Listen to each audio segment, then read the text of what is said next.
अस्सलाम वालेकुम।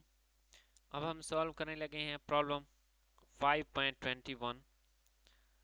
हम ये जानते हैं कि is Ampere's law consistent with the general rule equation 1.46 that divergence of curl is always zero.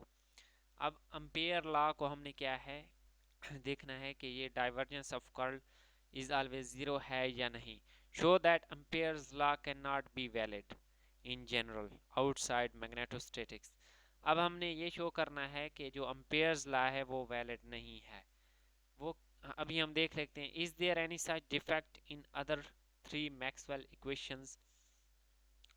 तो सबसे पहले हम अम्पेयर्स लॉ को देख लेते हैं। अम्पेयर्स लॉ हमारे पास क्या है, ये मैंने सबसे पहले क्या है मैक्सवेल इक्वेशन लिखी है, लेकिन हमने क्या है एम्पेयर्स लॉ को फाइंड करना है। तो अम्पेयर लॉ हमारे पास होता है del cross B is equal to mu naught जे।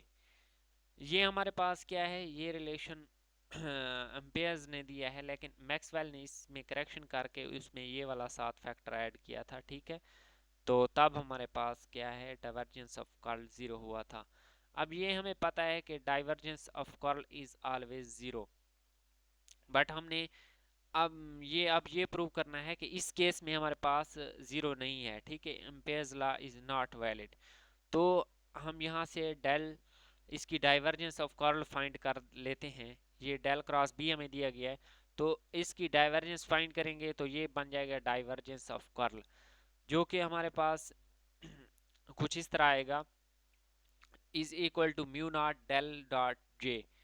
अब हम एक कंटिन्यूटी इक्वेशन से हमें पता है कि del dot J is equal to minus curly rho और करली टी है, ठीक है। तो हमारे पास क्या है del dot del cross B हमारे पास बन जाएगा माइनस म्यू नॉट करली रो ओवर करली टी। अब ये हमारे पास क्या है जीरो के इक्वल नहीं आया डाइवर्जेंस ऑफ कर्ल, तो हमारे पास क्या प्रूव हो गया कि ये वैलिड नहीं है।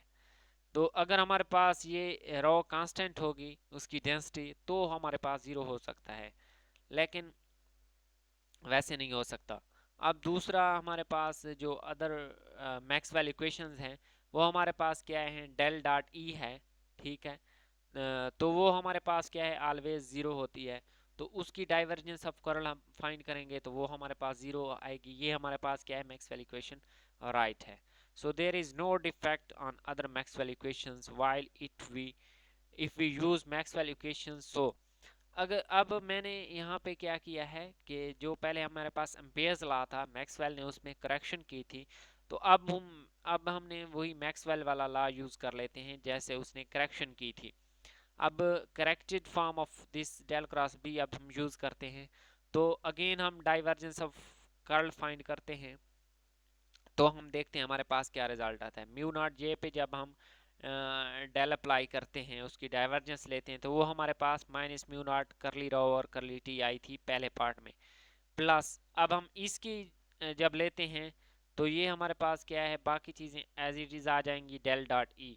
अब डेल डॉट ई हमारे पास क्या होता है रो ओवर एप्सिलॉन, ये भी हमारे पास क्या है गाउसेस लॉ है मैक्सवेल इक्वेशन है ये, उसकी जगह ये पुट करेंगे तो हमारे पास ये बन जाएगा माइनस म्यू नॉट करली रो और करली T plus mu naught epsilon करली और बाय करली टी इंटू रो और एप्सिलॉन नॉट। एप्सिलॉन नॉट और एप्सिलॉन नॉट आपस में क्या है कैंसिल हो जाएंगे तो ये दोनों चीज़ें सेम बन जाएंगी। तो यहाँ से डाइवर्जेंस ऑफ कर्ल हमारे पास क्या है ज़ीरो बन जाएगा। यहाँ से हमारे पास प्रूव हुआ कि जो हमारे पास मैक्सवेल इक्वेशन है वो हमारे पास ठीक है वैलिड है, लेकिन जो हमारे पास एम्पेयर्स लॉ है वो वैलिड नहीं है फॉर डाइवर्जेंस ऑफ कर्ल, वो उसको ज़ीरो प्रूव नहीं करता। तो ये था हमारे पास प्रॉब्लम 21। अब मिलते हैं नेक्स्ट प्रॉब्लम में। अल्लाह हाफिज़।